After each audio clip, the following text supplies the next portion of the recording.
On s'engage dans cette descente, donc là ça y est, c'est la première fois que je mets le pied dans la jungle. J'attendais ça avec tellement d'impatience. Tu pars en Guyane, tout le monde te dit fais attention à ça, ça, ça, ça. Ça a l'air super hostile. Ça peut l'être. C'est super humide et là il fallait faire très attention à où on mettait nos pieds parce qu'on pouvait vraiment glisser à tout moment. La montagne de Caux, c'est pas évident d'y accéder. C'est une petite chaîne de montagnes, pas très éloignée de la côte atlantique, mais qui s'élève quand même à plusieurs centaines de mètres d'altitude. Et donc ça capte les nuages de l'Atlantique venus qui se précipitent sur ces sommets. On a jusqu'à 8 mètres de précipitation par mètre carré par an. Donc des forêts pluvieuses, mais très drainées, parce que forêt de pente, forêt rocheuse. Donc l'eau ne reste pas. Et donc on a un milieu qui est sec s'il fait sec, et qui est très humide s'il pleut. Là, clairement, on est dans une forêt unique à haut taux de biodiversité.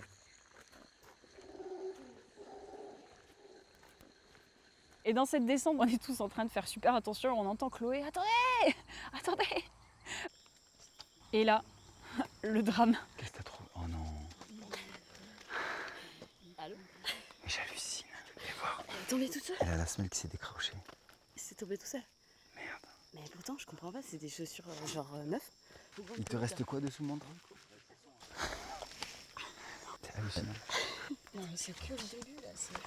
Il y a une dilatation de toutes les matières avec la chaleur et l'humidité. Mais moi, je vais pas glisser moi. C'est perturbant, j'ai l'impression d'être en chaussée. Juste là, on arrive au point d'observation des coques de roche. Il y a un lac, en fait, un endroit très localisé sur la montagne de Caux où les mâles viennent parader. Et les femelles, elles regardent tout autour. Et après, si elle a choisi son mâle, il y a la grotte juste là-bas où elle peut nidifier. C'est parti. Alors au début, on le voyait un peu de loin. Donc on attendait qu'une chose, c'était qu'il commence à se mettre un peu en mouvement, qu'il y ait une femelle qui passe. Et donc bon, on se positionne et puis on attend quoi. On commence à les voir un petit peu parader, on voit que ça descend au sol. Tu l'as vu, Jim?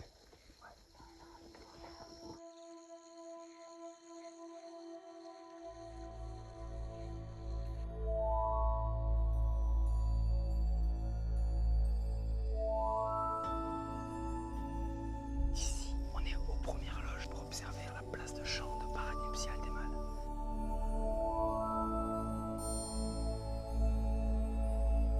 Tout est réuni pour que le mâle puisse en fait se reproduire avec la végétation basse, les puits de lumière qui peuvent en faire ressortir le plumage très orangé, très vif. Ils vont rivaliser de posture et bien sûr de couleur pour séduire les